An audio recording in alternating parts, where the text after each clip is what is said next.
កាន់តែស្ងប់ស្ងាត់កាន់តែមានកម្លាំងមនុស្សយើងរស់នៅសពថ្ងៃទោះបីជាដឹងច្បាស់ថាថ្ងៃក្រោយខ្លួនឯងនឹងស្លាប់ក៏ដោយក៏នៅតែខិតខំប្រឹងប្រែងរស់រានក្នុងសង្គមរញ៉េរញ៉ៃ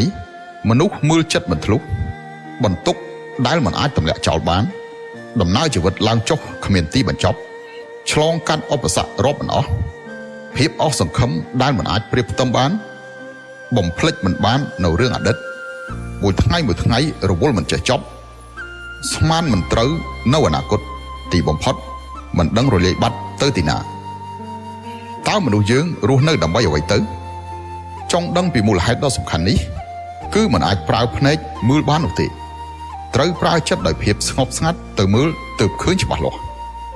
ភាពស្ងប់ស្ងាត់អាចបង្កើតការផ្ដោតអារម្មណ៍អាចបង្កើតនៅបញ្ញាជាភាពស្ងប់ស្ងាត់ដោយប្រាជ្ញាភាពស្ងប់ស្ងាត់គឺជាកម្លាំងដ៏មានឥទ្ធិពលនៅក្នុងចិត្តរបស់មនុស្សភាពស្ងប់ស្ងាត់គឺជាការដកខ្លួនចេញពីភាពអ៊ូអររបស់អ្នកដទៃជាការវិលត្រឡប់ទៅពិភពរបស់ខ្លួនឯងវិញនៅពេលដែលអ្នកអាចស្ងប់ស្ងាត់ទើបអាចផ្ដល់កំណើតដល់ការបំផុសគំនិតការគិតនិងប្រាជ្ញាទើបអាចឆ្លុះបញ្ចាំងយ៉ាងស៊ីជម្រៅលើខ្លួនឯងតាមរយៈសមាធិរំលឹកឡើងវិញនៅធម្មជាតិពិតនៃជីវិតរបស់យើង